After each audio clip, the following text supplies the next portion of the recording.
Hello and welcome to Friday Double Bill.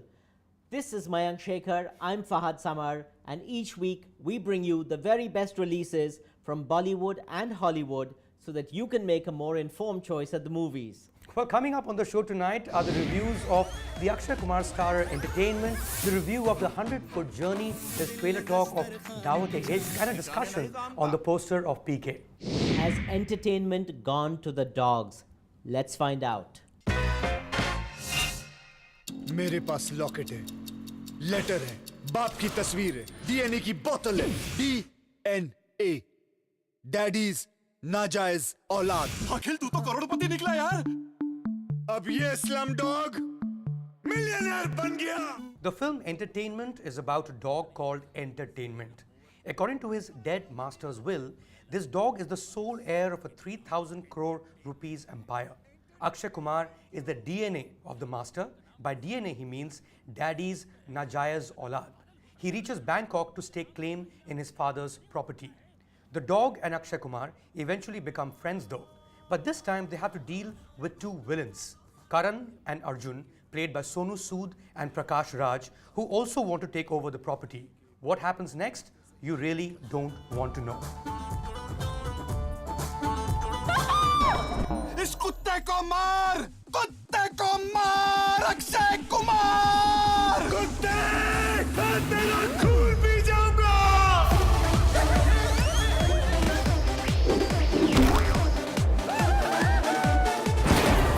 और अब होगी विलन्स की एंट्री। ये वाला दबंग 1 का विलन है और ये वाला दबंग 2 का। एंटरटेनमेंट, तू तो गया बेटा। ये कुत्ता बोलता है, एंटरटेनमेंट इनको बताओ, आज स्टॉक मार्केट में क्या बढ़ गया? देखा, भाव बढ़ गया। Mayank, if I was Sajid Khan, I would be popping open the most expensive bottle of champagne I could find, because this has got to be the worst film ever and has easily taken over the mantle of disaster of the year as far as I'm concerned. Please tell me you agree with me, man. Well, you know, the thing is that when these movies come out, the sole advice that most of the people give you is to leave your brains behind. And I think that's very important purely because if your brain is attached to your body and it finds out that you're in a theater watching this film, the brain might just disown you. I mean, it's so terrible. It's so terrible. And I'm glad that you brought up Sajid Khan, and I really hope, like Hum Shakals, this does not turn out to be the great hit that it might just become. Because we saw the film with a huge audience and they seem to be cracking up. So, you know, don't always take the critics too seriously, but here's the deal. Sajid and Fahad, who made their directorial debut with this film, they've written some of the biggest blockbusters Bollywood has ever known. These are movies ranging from, well, I can just tell you the last film that they did, which was a huge hit, which is Chennai Express. Now, these guys have ended up making a film that makes Sajid Khan look good, or actually is a B-grade version of a Sajid Khan film, and I think that takes a lot of guts to do. Well, you're being very charitable when you say B-grade, because I certainly wasn't as charitable in terms of my analysis of where they stood on the alphabetical order. I read a wonderful interview with Akshay Kumar where he said that he actually locked Sajid and Farhad into his vanity van and then broke it to them gently that they were going to be the directors of this film. I wish they had actually remained locked up in that vanity van, because man, this is so outrageous. Really, really, really annoying film. And as far as entertainment is concerned, I don't know where they have the temerity to call this and pass this off as entertainment. Well, that brings us to the oh my god moments from this film. Of course, there are lots of those, so stick around. You know, in this show, we have what we call the OMG, the oh my god moments. But clearly, this film, Entertainment, deserves the oh my dog moments. Mayank, over to you, man. No, totally. This section is essentially about the best scenes from a film or the worst scenes from a film. It's impossible to find the best scenes. I'll stick to the ones, because you said it's oh my dog moments, I'll only stick to those scenes where the dogs appear, and there's so many dogs in the film. The part that I love the most is where Akshay Kumar has a full-on conversation with various breeds of dogs. So he goes to a Saint Bernard and says, if I had a face like a Saint Bernard, then I would sue my parents. Then he goes to a German Shepherd, says, have you ever been to Germany? Or it's your dad dad ever been to Germany? He goes to a boxer and asks, has your dad ever held a glove, a boxing glove? I mean, this is entertainment at its moronic best. And I think the one where even dogs can read and follow a book is the kind of film that we should all go to. This one, of course, there's a book called 50 Ways to Kill by Accident. And Akshay Kumar's character wants to kill this dog, clearly because the dog is the sole heir of a huge empire, and he is the Najayez Aulad of the same father. And it happened, as it so turns out, that the dog has also read the same book. So all their plans keep backfiring. I think this is brilliant. I think Sergeant Fahad, whatever it is that you smoke or drink, I want that. You know, in this film, every single dialogue mouthed by anybody has to be some sort of really poor pun. There is just no variation. No character speaks in a voice other than the fact that this is a Sajid Farhad, completely rhyming, nonsensical, utterly farcical piece of that. And this is it. At 2 hours, 10 minutes, this film is 2 hours too long. Totally, and I think the one line that I love the most, because that's really what I was thinking when the movie got over, is, I, Rajni, can't believe this. But it's time now to get on to the movie verdict. Not that there are going to be too many surprises there. As far as I'm concerned, this film is not only canine, it is also bovine, asinine, and if you really want to do yourself a favor, stay at home, supine. This is the level of Sajid and Farhad's phenomenally stupid, unwatchable entertainment. It's a full-on Peekay as far as I'm concerned. Well, anybody who's seen the promo of this film obviously knows what to expect. Like, they have anti-smoking ads right before a film. I think seeing Akshay Kumar in a poster of a movie already is a warning of sorts. It's been many, many years now, and I can't remember the last great Akshay Kumar film I saw. Maybe Special 26, which was a while ago. Maybe Sing is King, that was in 2008, though he does about 4 or 5 movies every year. This, in that sense, is not a disappointment because, hey, that's what I really thought it would turn out to be. It's a Peekay, obviously. It's time for our trailer talk of Daawat-e-Ishq. Total 15 lakh चलिए 19 lakh 2 set सोने के और एक car वो तो compulsory हो ही गई है आजकल तुम्हारे बाबा से थोड़ी सी हेल्प ही मांग रहा हूँ कोई 4 मीनार तो बना के दो नहीं बोल रहा उनको मैं हमारी कंट्री में जब तक ब्लैक नहीं दिया तो नया घर नहीं खरीद सकते जहेज नहीं दिया तो शादी नहीं होती But some of the charms of Charminar may not be a novelty anymore. Bobby Jasus came out recently, and that was also set in Hyderabad. But then, you know, Yash Raj is now locating itself from Jaipur, that was Shuddh Desi Romance, to Hyderabad, which is very good because back in the day, they used to always do films set in Switzerland. What do you think, Fahad? Well, it's not just Hyderabad. In fact, this is also Lucknow. This is a nice Muslim social meets anti-social. You've got two cultures, both Muslim cultures. Very interesting that Yash Raj is pushing the envelope in terms of various locations and locales, as you say. Young Parineeti reminds me so much of a younger, spunkier Vidya Balan, and I really hope that Hyderabadi accent she's doing great justice to.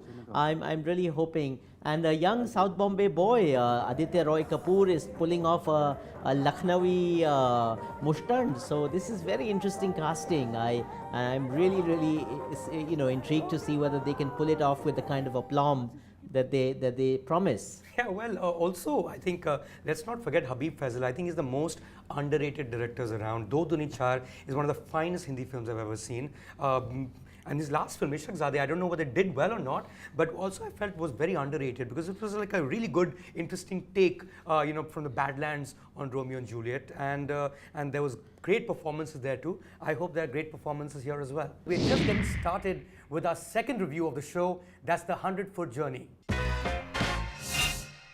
In the south of France, her restaurant had no equal. Last night When talented chef Hassan Kadam and his family are forced to flee riot-torn Mumbai, they relocate to a picturesque village in the south of France. Their papa, played by Puri, comes up with the crazy idea of opening an Indian restaurant, a mere 100 feet opposite a Michelin-starred French eatery owned by the formidable Madame Mallory.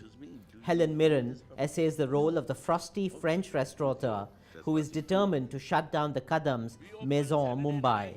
As cultures clash, an all-out war escalates between the two establishments until Hassan's passion and talent for French cuisine begins to enchant Madame Mallory. This, along with Hassan's newfound friendship with the beautiful sous chef Marguerite, starts to build a bridge between the two cultures and, despite their different tastes, they discover an unlikely recipe for success. I will turn the heat up. You don't know when enough is enough. Enough of you! Papa, relax. What do you mean relax? Spoil the whole game. I can clean my own wall.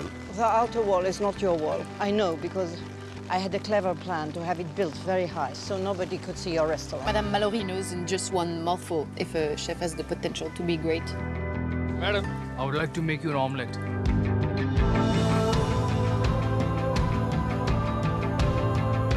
You flatter me. You seduce his mind with your tasteless sauces. That is called subtlety of flavor. Why change a recipe that is 200 years old? Maybe 200 years is long enough. Well, firstly, this film is food pornography at its finest. I think if you're hungry, please have lunch or breakfast or dinner, whatever it is, the times of day for you, before you watch this movie. I also felt, Fahad, that it started off quite weirdly. You know, the Bombay shots where the vegetable seller is, you know, talking in English. As it turns out, of course, all the French people are also talking in English. But somehow you just sort of get into the film, and it's an emotional experience of a very unique kind, I thought. Absolutely, and I'm delighted that somebody like you, who I know has no interest in food, is saying such wonderful things about it already, because I was afraid you would diss it, you know, for just being mere food pornography, because this film is so much more than that. It's a delightful, delectable film with all the ingredients to sort of really touch your heart in the right place. You've got phenomenal photography, picture postcard, scenery, phenomenal production design, great acting. Everything comes together so beautifully to make a really fluffy souffle, which suddenly somewhere starts to sort of fall on itself. The third part of the film, I thought, was kind of sort of dropping under its weight of its own gravitas at some point, but then eventually you're left with a smile on your face, and I think that's what matters. But let's not forget the performances. There's Helen Mirren, who I think is the most regal, most noble personality to ever grace the big screen.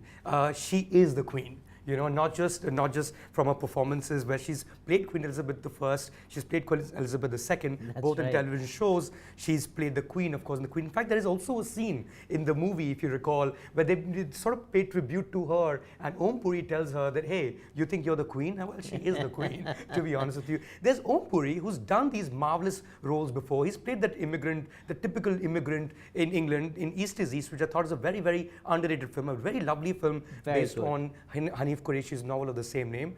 But look at that boy. The boy, the main character in the film, the protagonist, who is the chef that we're talking about. Any Indian actor would have given his right arm to play that key role in this excellent production produced by Steven Spielberg and Oprah Winfrey. And I think they just got the choice right. This boy, I think, is a very good combination of someone with drive, ambition, and a lot of innocence.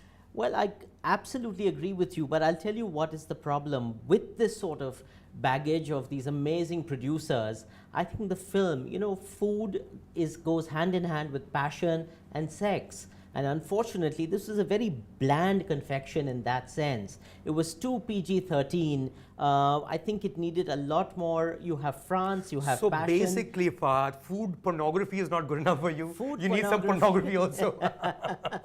Oh my God, Mayank, are you seriously suggesting that is all I have to say about these films? Listen, let's just get on to our OMG moment, shall we? Well, if you're looking for hardcore OMG moments that'll blow your mind, you've obviously walked into the wrong film. The one that you should be catching then is Guardians of the Galaxy, that also released this Friday. This film is so much about tender, soft moments. It's so much about father and son relationship. In fact, I think this is that one immigrant movie that I've seen since The Namesake that almost made me cry. And I know I'm a bit of a sob uncle when it comes to crying in movies, but that bit where the chef, that's the boy, and he makes it, and he's on the cover of a magazine, and Puri looks at the cover, also doesn't want to make a big deal of it, waterfalls on the cover because they're sitting on a table, and again he doesn't want to make a big deal of it, and then he looks at a waiter and says, that's my son. I think that was an excellent OMG moment for me. Well, listen, if we're getting into confessional mode about being sob uncles, let me tell you, I actually started weeping at a point when Hassan has now become a successful chef. He's doing molecular gastronomy in Paris, and he's just ruling the roost. And he finds his young assistant of Indian origin who's eating a home-cooked meal of Indian food that his wife has made. And he takes a bite from that boy's dabba and he breaks down crying. And there's a beautiful line in the film that says, "Food is memories." And that is really what it is. I mean, I've had the privilege of eating at some of the finest restaurants in the world, whether it's Heston Blumenthal or Wolfgang Puck or all of these, Thomas Keller. Eventually, what really matters is comfort food, food for the soul. And I think this film really captures the essence of that. Well, it's sort of clear by now, but let's get to the verdict still. You know, I divide this film into 3 segments. The first is the appetizer, which is piquant and interesting. Then you have the entree, which has got a lot of meat, a lot of substance. And then you have a slightly saccharine sweet dessert for an ending. That's just lets that film down. What could have been a masterpiece, but falls short. It's still a full-on dekho. Please watch it. France, the south of France, this new region that is undiscovered by a lot of people, Midi-Pyrenees, looks exquisite. Everything about this film is gorgeous. Watch it as soon as you can. I agree with you, Fahad. At one level, it's a warm, tender, emotional film. At another level, it's a universal story. Universal because it talks of an immigrant experience, but it has a huge Indian connection. The family is Indian.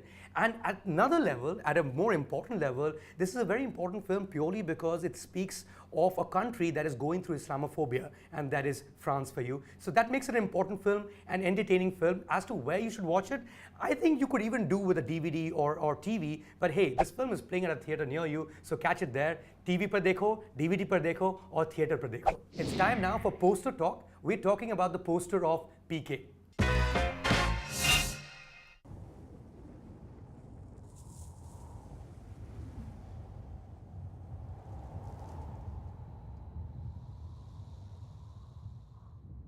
अरे ऐसे टुकुर टुकुर कहाँ देख रहे हो? हैं?